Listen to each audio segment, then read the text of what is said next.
गृह मंत्री अमित शाह ने लोकसभा में 130वां संविधान संशोधन बिल पेश किया। जेपीसी में भेजा गया।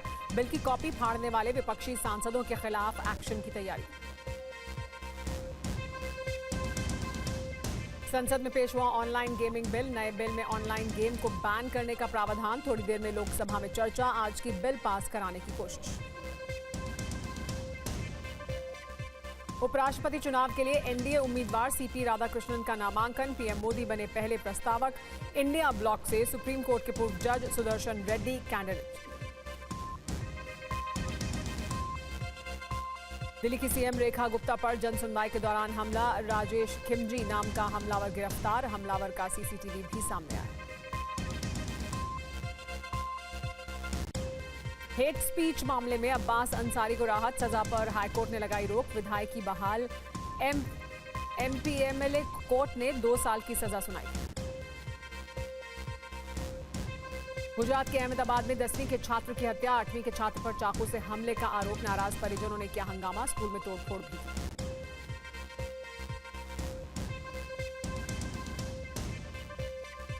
महाराष्ट्र के सोलापुर में बारिश ने फसलों को कितना नुकसान पहुंचाया है, 7 सेकंड में ये अहम रिपोर्ट देखिए। महाराष्ट्र के जिन जिलों में मूसलाधार बारिश हो रही है उनमें सोलापुर भी शामिल है।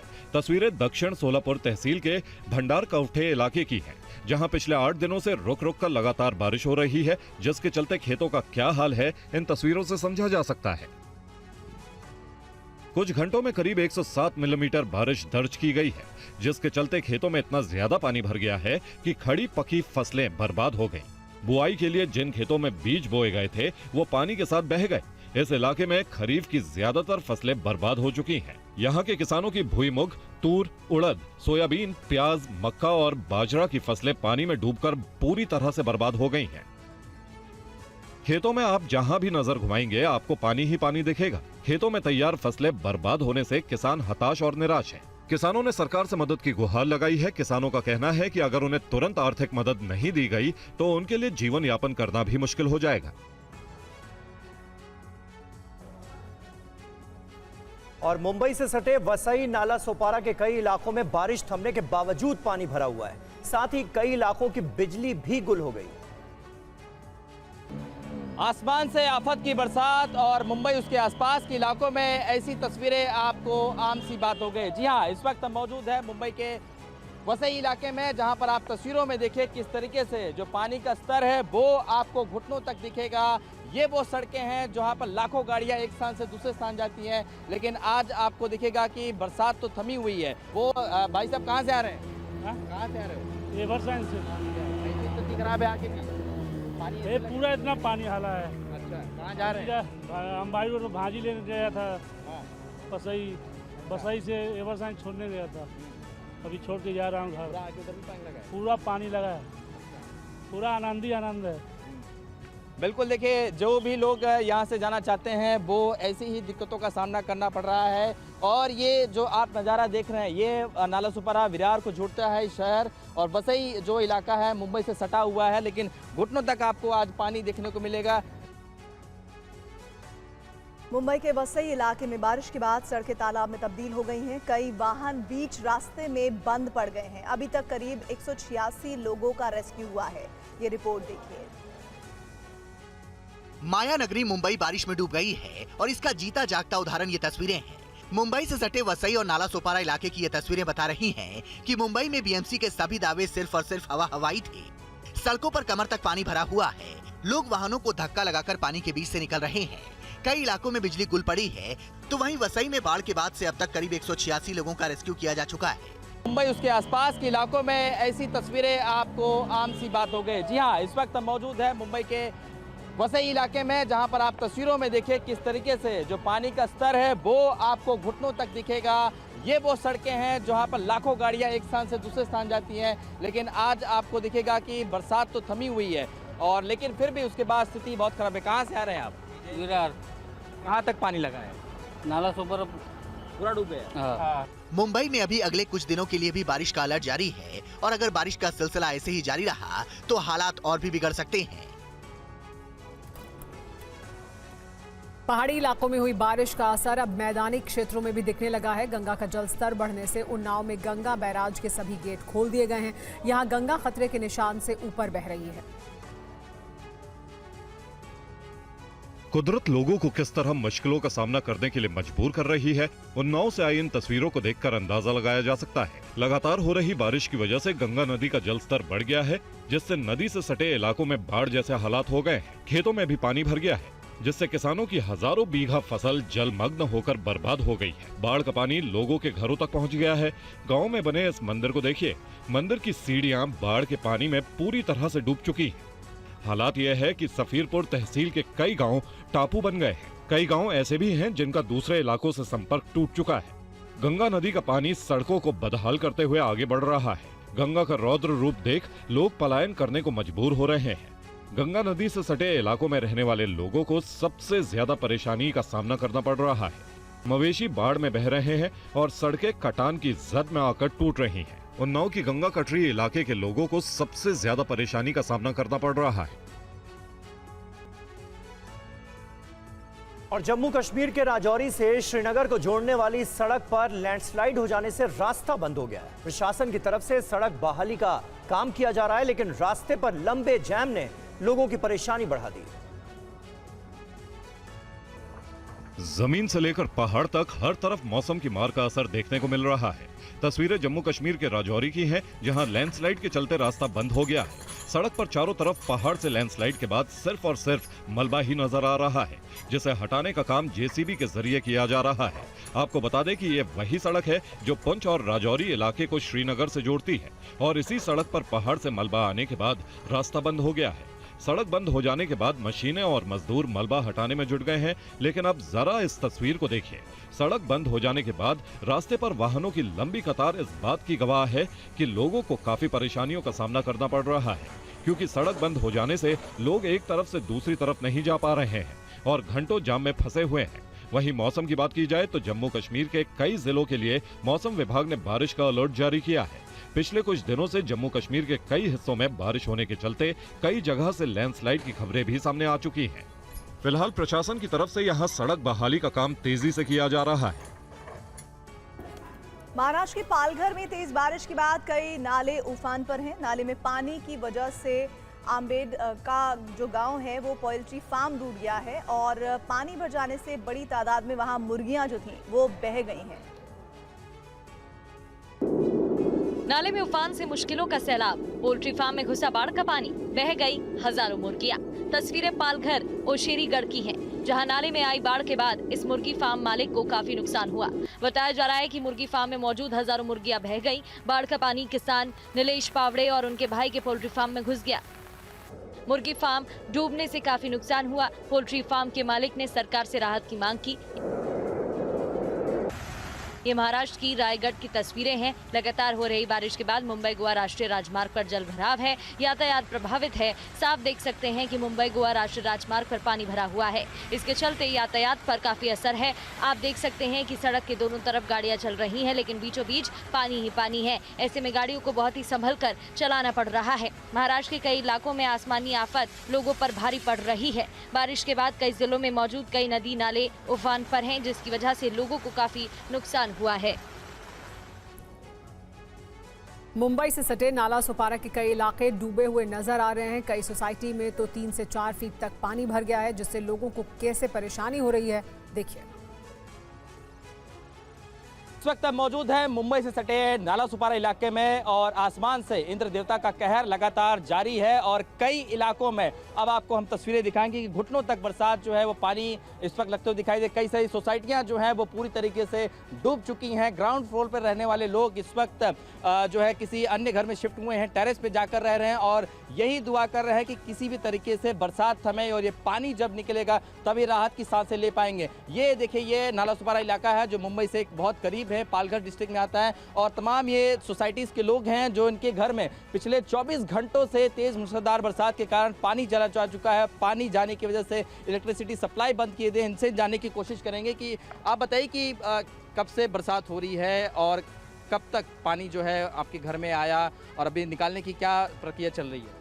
अभी गए 24 घंटे से लगातार मूसलाधार बारिश हो रही है और ये बारिश की वजह से पूरा हमारा जो राजनगर का एरिया है और नाला सोपारा पूरा स्टेशन का एरिया पूरा एकदम डूब चुका है।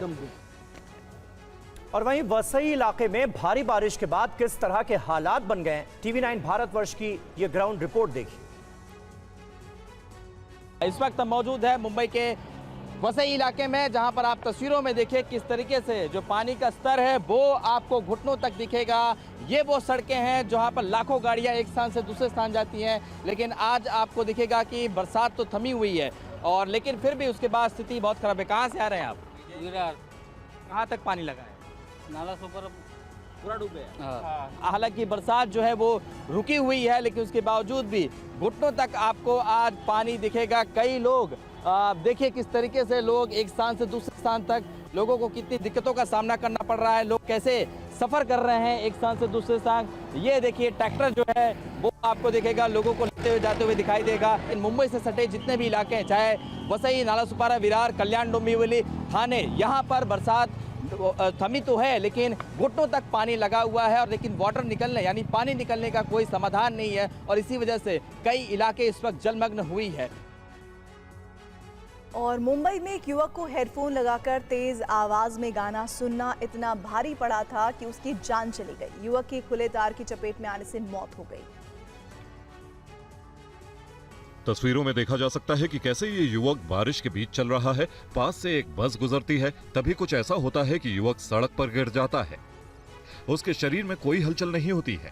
घटना पास में लगे CCTV में रिकॉर्ड हो गई। दरअसल मुंबई में भारी बारिश में हेडफोन लगाकर चलना एक युवक की जान पर बना है।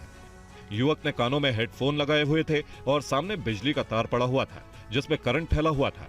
लोगों ने उसे चिल्लाकर रोकने की कोशिश की, लेकिन कानों में हेडफोन लगे होने की वजह से वो सुन नहीं पाया। आवाज मारा उसने, कान पे वो डाल के रखा था तो सुना नहीं उसने।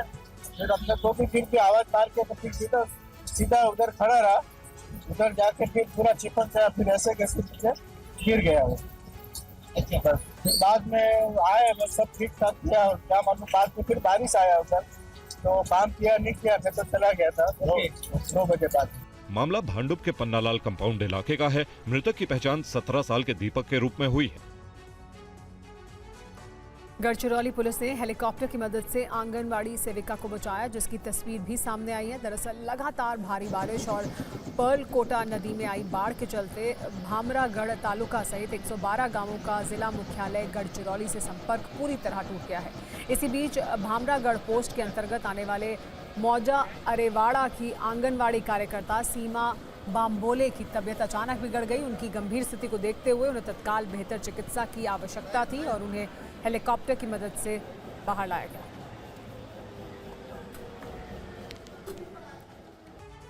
तस्वीरों में देखा जा सकता है कि कैसे ये युवक बारिश के बीच चल रहा है। पास से एक बस गुजरती है, तभी कुछ ऐसा होता है कि युवक सड़क पर गिर जाता है। उसके शरीर में कोई हलचल नहीं होती है। घटना पास में लगे CCTV में रिकॉर्ड हो गई। दरअसल मुंबई में भारी बारिश में हेडफोन लगाकर चलना एक युवक की जान पर बना है। युवक ने कानों में हेडफोन लगाए हुए थे और सामने बिजली का तार पड़ा हुआ था जिसमें करंट फैला हुआ था। लोगों ने उसे चिल्लाकर रोकने की कोशिश की, लेकिन कानों में हेडफोन लगे होने की वजह से वो सुन नहीं पाया। आवाज मारा उसने, कान पे वो डाल के रखा था तो सुना नहीं उसने। फिर अपने को भी आवाज मार के तो फिर सीधा उधर खड़ा रहा, उधर जाके फिर पूरा चिपक गया, फिर ऐसे कैसे गिर गया वो। फिर बाद में आए, बस सब ठीक ठाक किया, क्या मालूम बाद में फिर बारिश आया उधर तो काम किया नहीं किया, तो चला गया था 2 बजे बाद। मामला भांडुप के पन्नालाल कंपाउंड इलाके का है। मृतक की पहचान 17 साल के दीपक के रूप में हुई है। और इस वक्त की अहम खबर, लोकसभा में बिल फाड़ने वाले सांसदों के खिलाफ एक्शन होगा, कार्रवाई की जाएगी। दुर्व्यवहार करने वाले सांसदों पर कार्रवाई होगी। सोर्सेस के हवाले से यह बड़ी खबर सामने आ रही है। आज सांसदों ने बिल की कॉपी फाड़ी थी। बिल की कॉपी फाड़कर गृह मंत्री अमित शाह की तरफ फेंकी गई थी।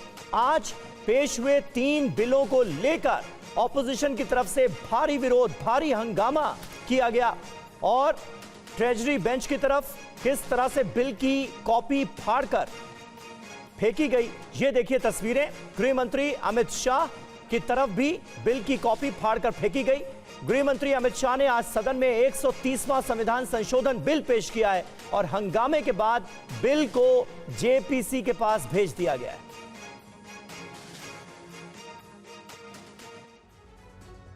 दरअसल बिल में प्रावधान है कि 5 साल या उससे ज्यादा सजा वाले केस में अगर गिरफ्तारी होती है और लगातार 30 दिन से ज्यादा जेल में रहते हैं तो पद से इस्तीफा देना होगा। ये प्रावधान प्रधानमंत्री, केंद्रीय मंत्री, सीएम और राज्य सरकार के मंत्रियों पर लागू होगा। बिल पेश करते वक्त गृह मंत्री ने क्या कहा है, आइए आपको सुनवाते हैं। मुझ पर झूठे आरोप लगाए, तब अरेस्ट होने के पहले मैंने नैतिकता के मूल्यों का हवाला देकर इस्तीफा भी दिया और जब तक मैं कोर्ट से निर्देश नहीं हुआ कोई संविधान पद मैंने स्वीकार नहीं किया। ये क्या सिखाते हैं नैतिकता में? मैं तो इस्तीफा देकर गया था और मैं तो चाहता हूं कि ये नैतिकता के मूल्य बढ़े। हम ऐसे निर्लज्ज नहीं हो सकते कि हम पर आरोप लगे और हम संवैधानिक पद पर रहें। अरेस्ट के पहले मैंने इस्तीफा दिया है। 130वें संशोधन बिल पर बोले हैं ओवैसी भी। ये बिल संविधान विरोधी है, कहा ओवैसी ने। पुलिस स्टेट बनाने की कोशिश में है बीजेपी। बिल पर एआईएमआईएम चीफ असदुद्दीन ओवैसी ने सवाल उठाए हैं। सुनते आइए क्या उन्होंने कहा। गेस्टापो मूवमेंट हम भारत में देख रहे हैं कि जिस तरह वहां जर्मनी, उस वक्त के जर्मनी में गेस्टापो को बनाकर एक पुलिस स्टेट बना दिया गया। अब चीफ मिनिस्टर अकाउंटेबल नहीं होगा जनता को, बल्कि चीफ मिनिस्टर अकाउंटेबल होगा इन्वेस्टिगेटिंग एजेंसीज को। ऑल इन ऑल ये हमारी डेमोक्रेसी के लिए, ड्यू प्रोसेस के लिए, बल्कि भारत को एक पुलिस स्टेट बनाने का काम बीजेपी सरकार करना चाहती है इन तीनों बिलों के जरिए, जिसकी हम पुरजोर इसकी मुखालिफत करेंगे। और ये अनकॉन्स्टिट्यूशनल है, ये बिल्कुल अनकॉन्स्टिट्यूशनल है। और संविधान संशोधन बिल पर मल्लिकार्जुन खड़गे का बयान, संविधान को कमजोर करने की जा रही है कोशिश। बहुमत का गलत फायदा उठा रही है बीजेपी। कांग्रेस भी संविधान संशोधन बिल को लेकर सरकार को घेर रही है। कांग्रेस अध्यक्ष मल्लिकार्जुन खड़गे ने क्या कहा है, सुनाते हैं आप। Constitutional amendment bill that undermine the core values of parliamentary democracy and federalism are being introduced in the subterfuge at the end of the session, leaving no scope for meaningful debate or scrutiny. Over the last 11 years, we have witnessed the blatant misuse of parliamentary majority to arm the autonomous agencies like ED, IT, CBI with draconian powers to target opposition leaders. और दिल्ली की CM Rekha Gupta पर जन सुनवाई के दौरान हुए हमले की तफ्तीश जारी है। अभियुक्त राजेश सकरिया की क्रिमिनल हिस्ट्री रही है। वहीं हमलावर का सीएम के घर की रेकी करने का वीडियो भी सामने आ गया है। ये तस्वीरें सीएम रेखा गुप्ता पर हुए हमले के अभियुक्त राजेश खिमजी भाई सकरिया की हैं। हमलावर ने मुख्यमंत्री के शालीमार बाग वाले घर की रेकी की थी। सीसीटीवी फुटेज में अभियुक्त सीएम आवास के पास चहलकदमी करता दिखा। राजेश सकरिया पिछले 24 घंटों से उनके आवास की रेकी कर रहा था और मुख्यमंत्री से मिलने की योजना बना रहा था। तफ्तीश में पता चला है कि इसने सीएम आवास के कई वीडियो भी बनाए थे। सीएम के घर की कई क्लिप भी अभियुक्त के मोबाइल में मिली है। सूत्र कहते हैं कि अभियुक्त ने सीएम आवास के पास रात बिताई और जन सुनवाई के दौरान सीएम पर हमला किया। मुख्यमंत्री जी को उसने कुछ समय तक नहीं छोड़ा, उनके बाल पकड़ लिए थे। पुलिस ने और आसपास के लोगों ने काफ़ी उसको छुड़वाने की कोशिश करी। 40 साल की उसकी उम्र बताई जा रही है। किसी तरीके से मुख्यमंत्री जी को छुड़ाया गया। वहीं इस घटना पर सीएम ऑफिस ने कहा कि अभियुक्त हमले की तैयारी 24 घंटे से कर रहा था। उसने साजिश के तहत हमले का प्रयास किया। सीएम आवास की रेकी का वीडियो पुलिस को सौंप दिया गया है। सीएम ऑफिस ने मुख्यमंत्री पर हुए हमले को कायराना और एक सुनियोजित साजिश का हिस्सा बताया है। दिल्ली में सीएम पर हुए हमले के मामले में डॉग लवर वाली थ्योरी भी सामने आई है, तो सुरक्षा में हुई चूक पर भी गंभीर सवाल उठ रहे हैं। हमला साधारण हमला नहीं है, बहुत ही गंभीर हमला है। मुख्यमंत्री जी को जमीन पर गिराकर मारने का प्रयास किया गया है। इस व्यक्ति ने पहले रेकी की है, वीडियोस बनाए हैं। सीएम रेखा गुप्ता पर हमला करने वाला अभियुक्त राजेश सकरिया गुजरात के राजकोट का रहने वाला है। उसकी उम्र 41 साल है। परिजनों ने बताया कि राजेश बहुत बड़ा पशु प्रेमी और डॉग लवर है। उसकी मां का कहना है कि बेघर कुत्तों को सुप्रीम कोर्ट के आदेश से दुखी होकर राजेश दिल्ली गया था। राजेश कई साल से पड़ोसियों से रोटियां इकट्ठा करके कुत्तों को खिलाता था।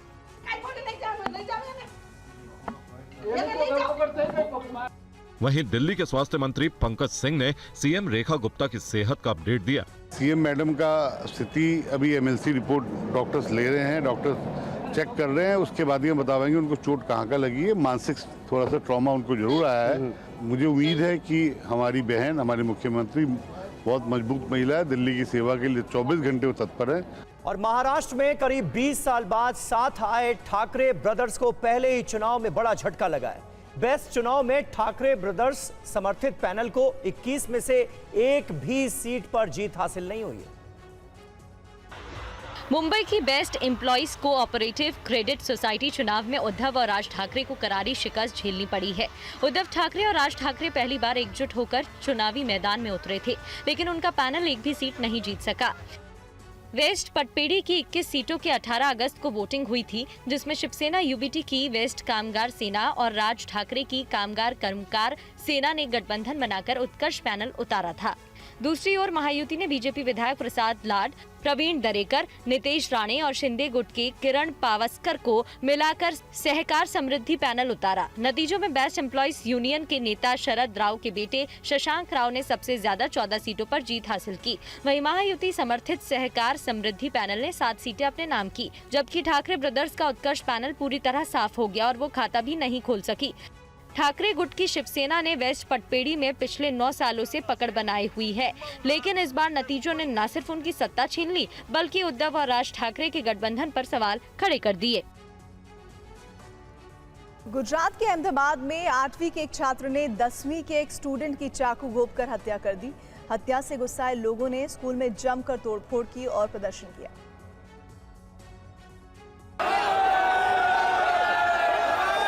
स्कूल के बाहर बवाल और तोड़फोड़ की ये तस्वीरें अहमदाबाद के खोखरा इलाके की हैं।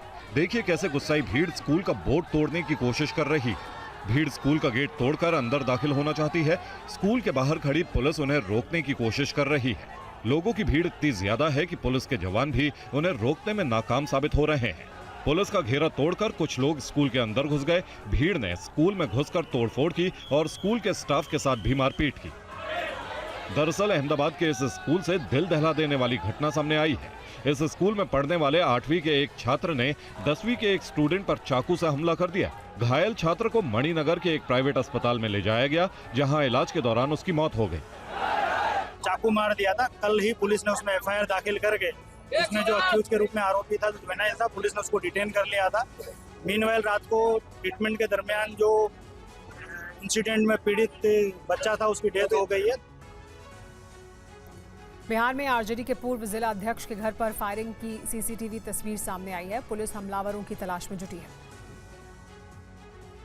देखिए कैसे रात के समय हाथ में हथियार लेकर कई लोग आरजेडी के पूर्व जिला अध्यक्ष अमरीश राय के घर में दाखिल होते हैं और गालियां देते हुए घर पर ताबड़तोड़ फायरिंग करने लगते हैं। सीसीटीवी में 10 से 12 अपराधी दिखाई दे रहे हैं। फायरिंग में उनकी एक कार को भी नुकसान पहुंचा है।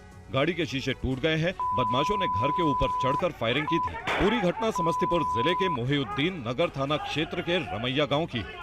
गोलीकांड की घटना से इलाके में दहशत है। फिलहाल पुलिस मामले की जांच में जुटी है। अपराधी इसमें गांव के भी लगभग 10-12 गो अपराधी था, जो कई बार जेल जा चुका है। हमको हत्या करने के लिए घर पे आके गोली चलाया और हमारे गाड़ी जो स्कॉर्पियो हम चढ़ते हैं उसको क्षतिग्रस्त कर दिया। और इससे 1 साल पहले भी हत्या करने के लिए आया था, तो गांव के लोग पकड़ के और उसको जेल भेजे। 2 गो पिस्टल लेकर आया था। हमको कभी भी हत्या ये लोग कर सकता है। और गायब होने के 12 दिन बाद मिली कटनी की अर्चना तिवारी केस में एक अहम जानकारी सामने आई है। पुलिस ने कहा है कि माता पिता की ओर से शादी के दबाव के कारण अर्चना परेशान थी। पूछताछ में अर्चना ने और क्या बताया, इस रिपोर्ट में देखिए। मध्य प्रदेश के कटनी के रहने वाली अर्चना तिवारी मामले में जीआरपी की प्रेस कॉन्फ्रेंस में रेलवे एसपी राहुल कुमार लोढ़ा ने कई बातें कही हैं।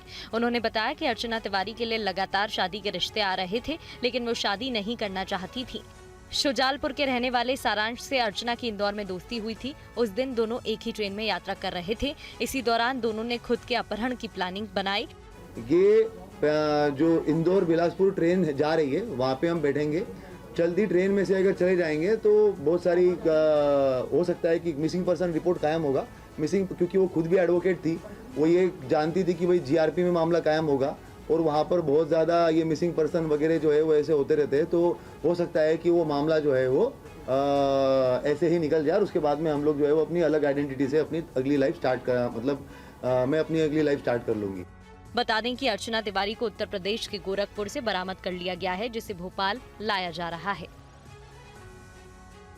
तेलंगाना में एक स्कूटर सवार ने ट्रैफिक पुलिस के कांस्टेबल को जोरदार टक्कर मारी। इस हादसे में कांस्टेबल गंभीर रूप से घायल हो गया। इस हादसे की तस्वीरें हैरान करने वाली हैं। टोल प्लाजा पर सामान्य दिनों की तरह ट्रैफिक की आवाजाही जारी है। टोल प्लाजा के पास खड़े होकर ट्रैफिक पुलिस वाले चेकिंग करने में जुटे हैं। तभी एक स्कूटर सवार आता है। इस स्कूटर सवार को ट्रैफिक पुलिस के कांस्टेबल ने रोकने की कोशिश की, मगर ये तेज रफ्तार स्कूटर सवार नहीं रुका और तेज गति से आगे बढ़ता गया। इस दौरान कुछ दूरी पर खड़े ट्रैफिक पुलिस वाले को स्कूटर सवार ने जोरदार टक्कर मारी, जिससे कांस्टेबल उछलकर नीचे गिर गया। तस्वीरें तेलंगाना के यादाद्री जिले की हैं। यह हादसा हैदराबाद विजयवाड़ा हाईवे पर हुआ। पंथंगी टोल प्लाजा पर गाड़ियों की जांच के दौरान एक तेज रफ्तार स्कूटर की टक्कर से ट्रैफिक कांस्टेबल गंभीर रूप से घायल हो गया। दरअसल कल शाम तेलंगाना की ट्रैफिक पुलिस ने ड्रंक एंड ड्राइव पर विशेष अभियान चलाया हुआ था। इस दौरान ड्यूटी पर तैनात ट्रैफिक कांस्टेबल आसिफ गाड़ियों की जांच कर रहे थे। तभी स्कूटर सवार ने उन्हें जोरदार टक्कर मारी और भागने की कोशिश की। टक्कर के दौरान कांस्टेबल हवा में उछल गया और स्कूटर पर जा गिरा। इस हादसे में गंभीर तौर पर घायल हुए कांस्टेबल आसिफ को यशोदा अस्पताल में भर्ती कराया गया है। दिल्ली के दरियागंज में बड़ा हादसा हो गया। 3 मंजिला जर्जर मकान गिरने से 3 लोगों की मौत हो गई। दिल्ली के दरियागंज से आई इन तस्वीरों को देखकर अंदाजा लगाया जा सकता है कि जिस वक्त हादसा हुआ यहाँ माहौल कैसा होगा। देखिए कैसे इस जर्जर इमारत का एक बड़ा हिस्सा टूटकर गिर गया। बिल्डिंग गिरने की यह घटना दोपहर 12:15 बजे हुई। दरियागंज के सद्भावना पार्क के पास बनी ये 3 मंजिला इमारत ढह गई। इमारत के ढहने से इलाके में चीख पुकार मच गई। पुलिस और दमकल विभाग को हादसे की जानकारी दी गई। हादसे की सूचना मिलते ही पुलिस और दमकल विभाग की 4 गाड़ियां मौके पर पहुंची और बचाव अभियान शुरू कर दिया। बिल्डिंग से गिरा मलबा हटाकर पुलिस और दमकल विभाग की टीम ने 3 लोगों को बाहर निकाला। समय लगभग 12:15 बजे, 12:15 और उन्हें नाजुक हालत में एलएनजेपी अस्पताल भेजा गया, जहां तीनों ने दम तोड़ दिया। मृतकों की पहचान जुबैर, गुलसागर और तौफीक के रूप में हुई है। तीनों मजदूरी करते थे। मौके पर दिल्ली पुलिस के जवान मौजूद हैं। मलबे में कुछ और लोगों के दबे होने की आशंका है। पुलिस और दमकल विभाग की टीम रेस्क्यू ऑपरेशन चला रही है। मलबे में और भी लोगों के फंसे होने की आशंका है। और महाराष्ट्र के जलगांव में बेहद दर्दनाक हादसा हुआ है। करंट लगने से एक ही परिवार के 5 लोगों की मौत हो गई। ये हैरान करने वाली तस्वीर जलगांव के एरंडोल इलाके की है, जहां करंट की चपेट में आने से एक ही परिवार के 5 लोगों की मौत हो गई। दरअसल वरखेड़ी शिवार गांव में ये परिवार खेत में काम करने गया था, लेकिन तभी खेत में बिजली का करंट फैल गया और सभी लोग उसकी चपेट में आ गए। इस हादसे में 5 लोगों की मौके पर ही मौत हो गई, जबकि एक बच्ची की जान बाल बाल बच गई। जिस वक्त ये हादसा हुआ उस समय बच्ची अपने परिवार से थोड़ी दूर पर थी, जिसके कारण वो करंट की चपेट में आने से बच गई। इस घटना की जानकारी मिलते ही पूरे इलाके में सनसनी फैल गई और मौके पर लोगों की भारी भीड़ जमा हो गई। स्थानीय लोगों का आरोप है कि बिजली विभाग की लापरवाही के कारण करंट खेत में फैल गया, जिसके कारण ये बड़ा हादसा हुआ। घटना को लेकर परिजनों ने मुआवजे के साथ जिम्मेदार लोगों के खिलाफ सख्त कार्रवाई की मांग की है। उधर घटना की जानकारी मिलते ही पुलिस की टीम मौके पर पहुंची और शवों को कब्जे में लेकर पोस्टमार्टम के लिए भेजा। साथ ही घटना की जांच शुरू कर दी गई है।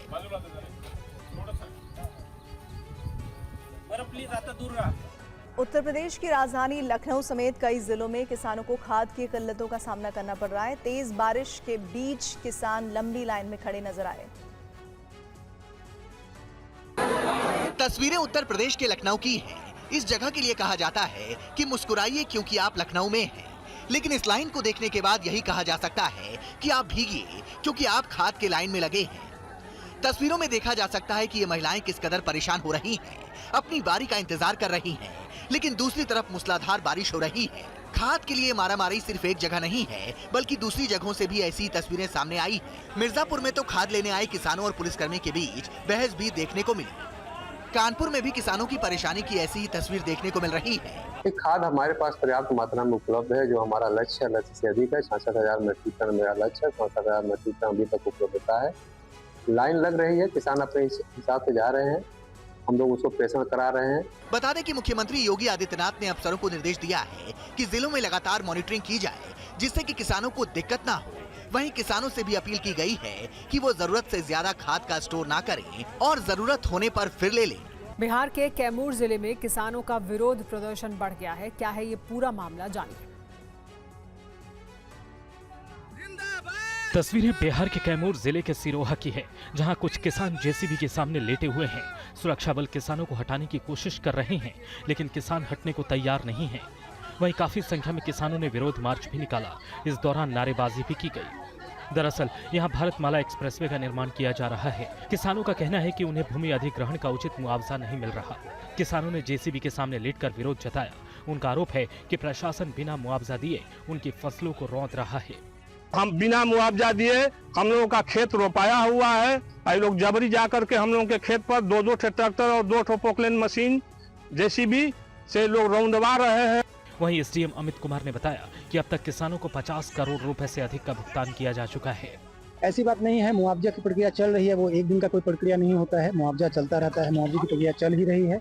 अभी लगभग 50 करोड़ से ऊपर का भुगतान हो चुका है। अभी हम लोग बेहतरी में हम लोगों ने काम कराया। लगभग 7-8 किलोमीटर कहीं कोई समस्या नहीं है। और महाराष्ट्र के चंद्रपुर में एक शख्स नाले में गिर गया। सड़क पर लगा स्लैब टूटने की वजह से यह हादसा हुआ। इस हादसे की तस्वीरें हैरान कर देने वाली हैं। ये रिपोर्ट देखिए। ये तस्वीरें महाराष्ट्र के चंद्रपुर की है। इस वीडियो में नजर आ रहा है कि एक युवक हाथ में केक का डिब्बा लिए दुकान की तरफ जा रहा है। तभी अचानक से दुकान के सामने नाले पर बना स्लैब ढह गया और युवक सीधे नाले में गिर गया। एक बार फिर से पूरा वीडियो देखिए। युवक जैसे ही स्लैब पर पैर रखता है, ये कमजोर स्लैब इस युवक का भार सहन नहीं कर पाया और एकदम से टूटकर नीचे धंस गया। इससे युवक का संतुलन बिगड़ा और ये पूरी तरह से नाले के अंदर समा गया। इन तस्वीरों को देखकर हर कोई स्तब्ध रह गया। वहां मौजूद कुछ लोगों ने युवक को किसी तरह से बाहर निकाला। गनीमत रही कि युवक को ज्यादा चोट नहीं आई।